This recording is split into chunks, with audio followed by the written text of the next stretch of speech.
और रतन असम में रहते थे और बहुत गहरे दोस्त थे। एक रात वो दोनों किसी पार्टी से वापस आ रहे थे।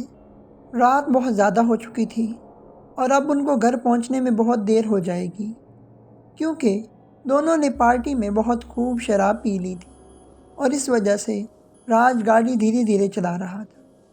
रतन बोला, यार राज, आज तूने पार्टी में बहुत इंजॉय किया और बहुत नशा किया। क्या तुम गाड़ी ठीक चला लोगे ना, या हम किसी होटल में ठहर जाएं आज रात के लिए? राज ने जवाब दिया, नहीं रतन, मैं तो ठीक हूँ। एक शॉर्टकट वाला रास्ता है, वो नेहरू पार्क वाला रोड नहीं है, उस रोड से जल्दी घर पहुँच जाएंगे। रतन बोला, नहीं राज, उस रास्ते से कोई गुजरने की हिम्मत नहीं करता, वो एक हॉन्टेड इलाका है। रतन की बातें सुनकर राज बोला, मैं ये सब नहीं मानता, एक बार घर पहुंच जाएं बस, इससे ज़्यादा शॉर्टकट रास्ता और कोई नहीं है इस इलाके में। रतन ने राज को बहुत समझाया। राज मलहत था, वो भगवान या भूत पर यकीन नहीं रखता था। दोनों नेहरू पार्क पहुंच जाते हैं। नेहरू पार्क रोड पहुंचते ही रतन के तो जैसे हालात पतले हो रहे थे। राज बोला, क्या हुआ है रतन, तू इतना डर क्यों रहा है? रतन ने जवाब दिया, मैंने कहा था ना कि ये इलाका सही नहीं है। तुम बहुत ज़िद्दी हो राज। राज बोला, तो फिर शुरू हो गया। छोटा सा रास्ता है, अभी कुछ देर में हम घर पहुंच जाएंगे। अचानक एक चर्च के पास पहुंचते ही उनकी गाड़ी ख़राब हो गई। चर्च की घंटी बजने की आवाज़ बहुत ज़ोर से आ रही थी। रतन ने टाइम देखा तो रात के 1 बज रहे थे। चर्च देखने में एक पुराना खंडर जैसा था और बहुत डर लग रहा था उसको देख के।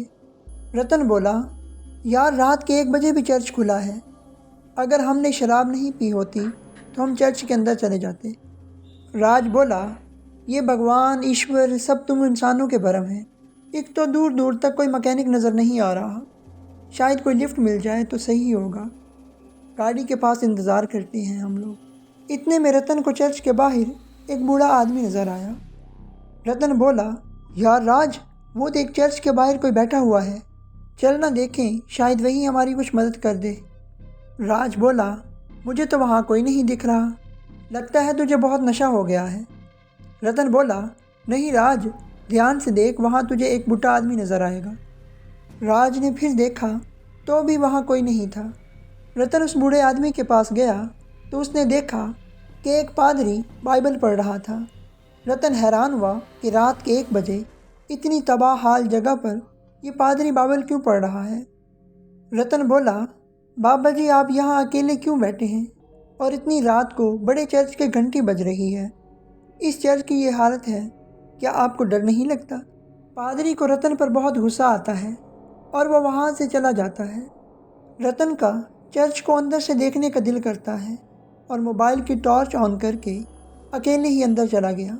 उसने देखा कि पादरी एक कोने में बैठकर बाइबल पढ़ रहा था। रतन हैरान हुआ, यार ये तो हैरत की बात है, अंधेरे में भी पादरी कैसे बाइबल पढ़ रहा है।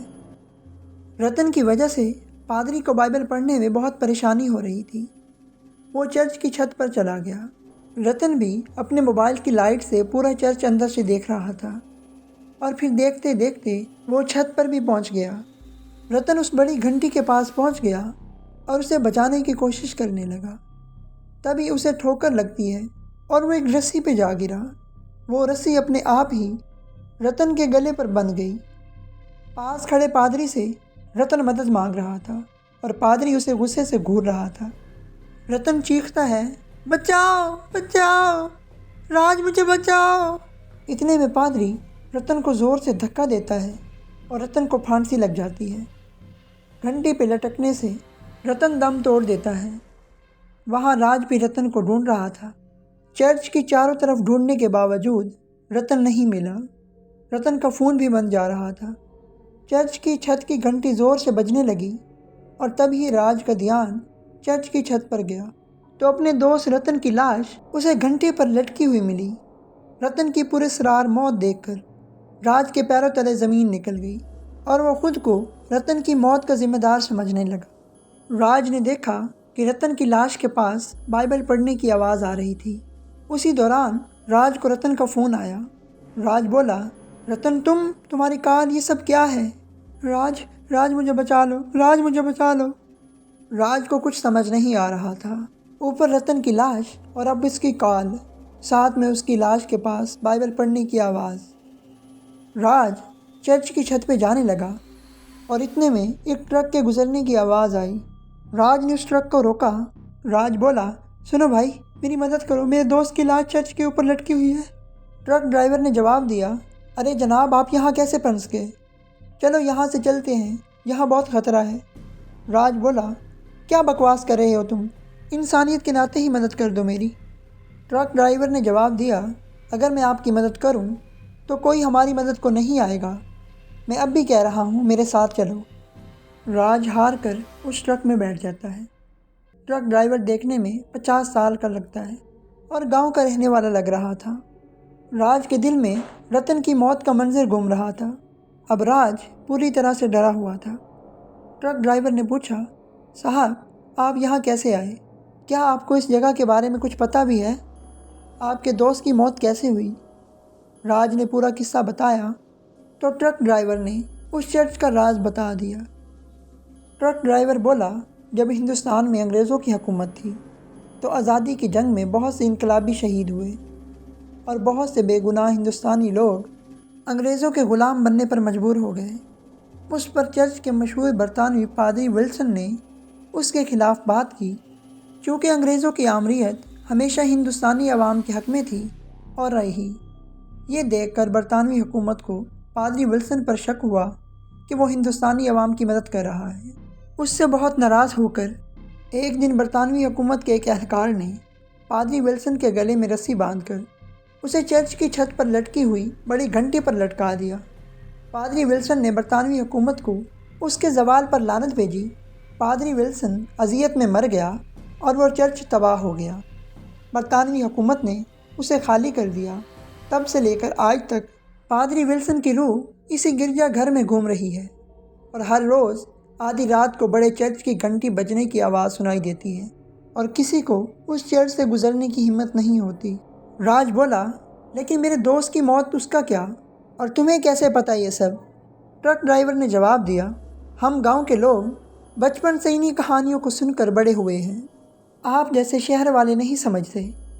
जब भी कोई इस चर्च में आता है या पादरी से बात करने की कोशिश करता है तो ऐसी पुरानी ज़िद्दी आत्माएं किसी की भी मौजूदगी पसंद नहीं करती, क्योंकि उस जगह पर सिर्फ अपना कब्ज़ा समझते हैं और कभी भी छोड़ के कहीं नहीं जाते। आपके दोस्त को भी पादरी ने ही मारा होगा। ऊपर से आप दोनों ने शराब भी पी रखी थी।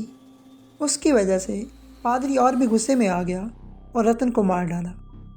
राज बोला, इतने सालों तक इस चर्च को क्यों नहीं हटाया गया? ये सब कब तक चलता रहेगा? ट्रक ड्राइवर बोला, जी जनाब, बहुत सी तामीर करवाने वालों ने इसे तोड़ने की कोशिश की है, लेकिन वो सब अपनी जान से हाथ धो बैठे हैं। ऐसी बूढ़ी रूहें किसी की मौजूदगी को पसंद नहीं करती। और सुनो लड़के, हर शॉर्टकट रास्ता हंटेड नहीं होता, लेकिन जब आप किसी रास्ते से वाकिफ़ ना हों तो कभी भी उस पर चलने की कोशिश ना करें। दोस्तों, उम्मीद है आपको आज का वाक़या अच्छा लगा होगा। इस तरह के मज़ीद वाक़यात और खौफनाक कहानियाँ सुनने के लिए हमारे चैनल को सब्सक्राइब करें और बेल के आइकन को दबा दें ताकि हर आने वाली वीडियो सबसे पहले आपको मिले। दोस्तों, मिलते हैं एक नई वीडियो के साथ। तब तक के लिए अल्लाह हाफ़िज़।